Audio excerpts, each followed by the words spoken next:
Video lesson 12.2. Today we're going to utilize the mean and median, but we're going to do so using the calculator. So this is a quick little video on just how to use the calculator to help assist you in being able to calculate both the mean and the median relatively quickly once you have this. This is especially helpful when you got large sets of data. Some of the ones that we've done in the past, video were not, a super large amount of data. But the more data you have, the more effective this will become because you can do it a lot quicker. In terms of the calculation portion, it's just a matter of inputting the data itself. So up here at the top of the page, I have all the steps, and I'm going to go through those as we go through the information from there. So we'll keep going as we go through each step. I'll explain. But the important part is to notice once we have this little symbol here means the mean, and the abbreviation for median is MED. So once we get to this final stage, this is going to be the part that tells me my mean. And when we scroll down, we're going to get this portion of the data here, and that's going to be our median. All right. So we're going to work through these steps right now here. And let's do that through example 1 as we go. So here we go. So first off, let's take our calculator. All right, clear this out real quick. All right, we're going to have to enter this data. So if you look at, again, first step, hit stat, and we're going to go to edit. So option here is the stat button, which is right here. Right, we want option 1, which is edit. And here's our lists. Lists 1, 2, 3, 4, so on and so forth. Now I could be putting multiple lists in here. For what we are doing right now, we are only going to need one list. So list 1 or L1 is where I'm going to put my data. And I'm just going to enter it. Now if you already have data in there, if you just scrolled up to the very top and clicked, highlighted it, hit clear, and it'll clear the whole list. Don't hit delete. If you hit delete, the entire list goes away. Like L1 will disappear completely. All right, clearing it will just empty whatever data is in there. You don't want to delete it accidentally. Then you got to go through a whole process to add it back in from there. So just hit clear if you want to, or just go to the top and hit clear. All right, so let's enter our data here, which is 5, 6, 8, 10, 4, 6, and 9. So the data for example 1, we got 5, 6. Again, you have to hit enter between each one.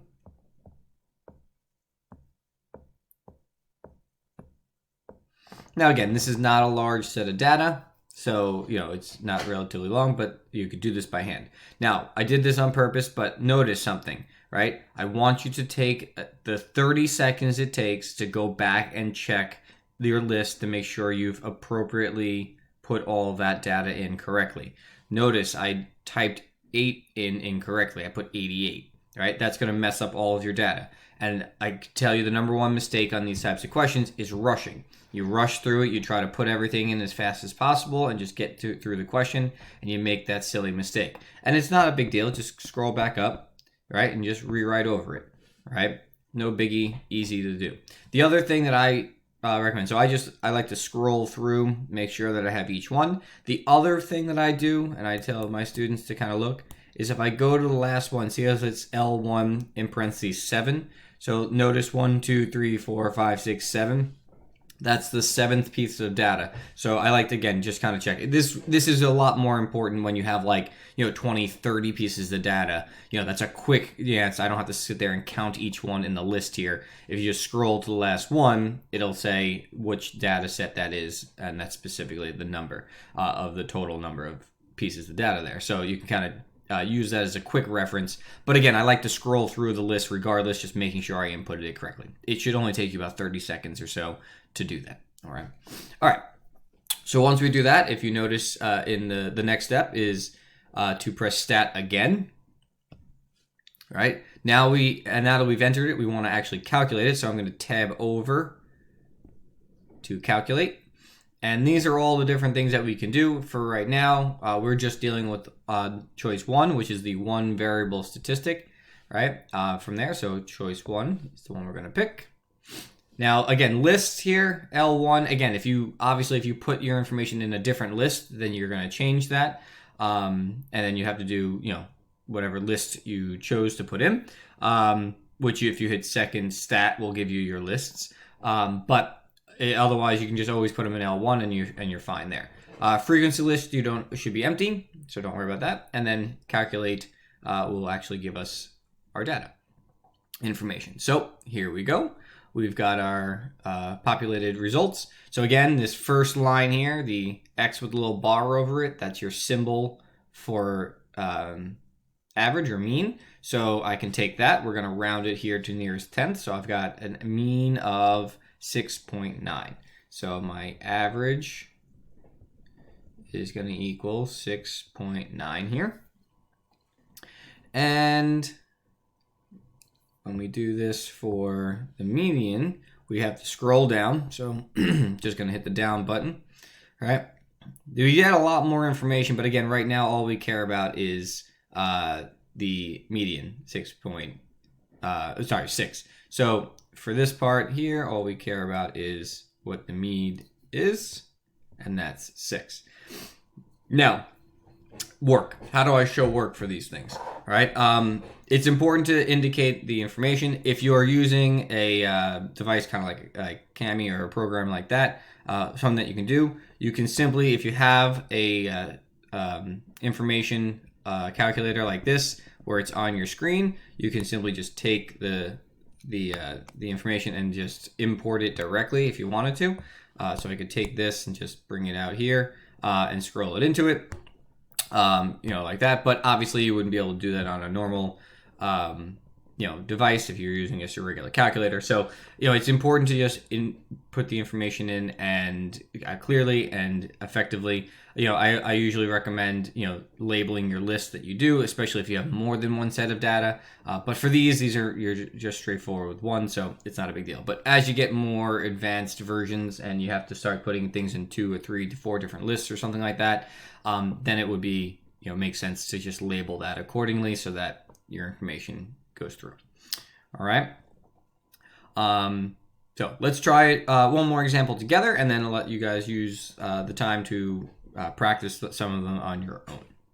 All right, so let's try this again. So again, now if I'm already in here, so I'm going to hit back to stat, right? We're going to do this again. So stat, option 1 for enter. So like I said, now that data stayed there, right? It's going to stay in there until I clear it out. So if I just scroll up to the top where it says L1, again, don't hit delete, right? Hit clear. If I hit clear, right, it's going to see that. And then I hit enter, it'll clear the entire list for me. Or you can just rewrite over each piece of information. Now, the only reason I don't like doing that and just saying like, oh, just don't worry about it, just write over it, is if you start putting information, a set of data that's smaller than the previous set of data, then you have to remember to go in and delete the extra pieces.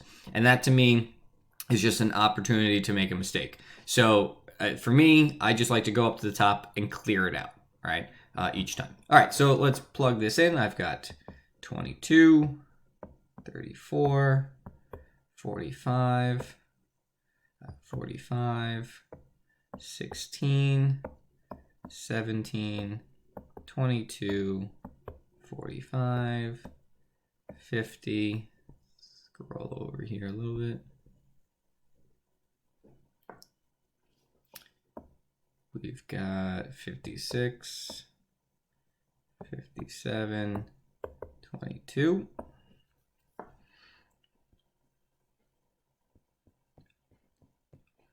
All right, I've got 12 pieces of data. I've got 12 pieces of data there. I'm going to scroll through here. I do notice I did make a typo there. Should be 57, not 577. There we go. So I'm just going to scroll up, make sure all of this is correct. Good. All right, so everything's good. I have my data inputted. I've got the right number of pieces, and it looks like all of the things are inputted correctly. All right, so next phase, go back to stat, and now we're going to actually utilize the information and calculate it. So back to stat, over to calculate, and again, option 1 is what we're going to use, one variable statistics. Again, L1 is your default. As long as you've plugged it in there, you should be good. The frequency list should be empty, so I could just keep hitting enter until I get down to calculate. Allows it to calculate, and now I can plug it in. So we indicated here that we're going to round to nearest tenth, so the average here. The average is going to be 35.9. And my median is going to equal, if we scroll, 39.5. All right. And then again, all of this can be used, and then once I have this, we can now start to, imply information and, answer other questions or anything. But this is just literally practice in actually getting the information using the calculator. Okay. So, like I said, just a pretty simple, straightforward, quick little video on how to use it. Again, here's all the steps, for each one of these things to make sure you do it. So make sure you're okay with those, and you can reference them back if you need. And again, the pieces of this data set that I have here are not really that long. Example 2 is starting to get a little bit longer, but this really is helpful when you start getting, anywhere from, 15, 20, 30 pieces of data, 100 pieces of data, obviously that becomes a lot easier and faster to calculate all this. The other nice thing about this is there are a lot of other things that come out, as you can see inside the screen here. There's a lot of information here that's been given in just this one variable, statistics. We're only right now focusing on these two parts, but there is a lot more. So again, when you do this from a statistics standpoint, it's nice to be able to plug the information in and input a certain number of things and get an output of a lot of different pieces of information. That allows me to utilize it more and more. So, all right, so take the time right now to go through. There's a couple practice problems here for you to try on your own. Make sure you're okay, and use, and again, reference the rest of the video or these notes up top if you need help.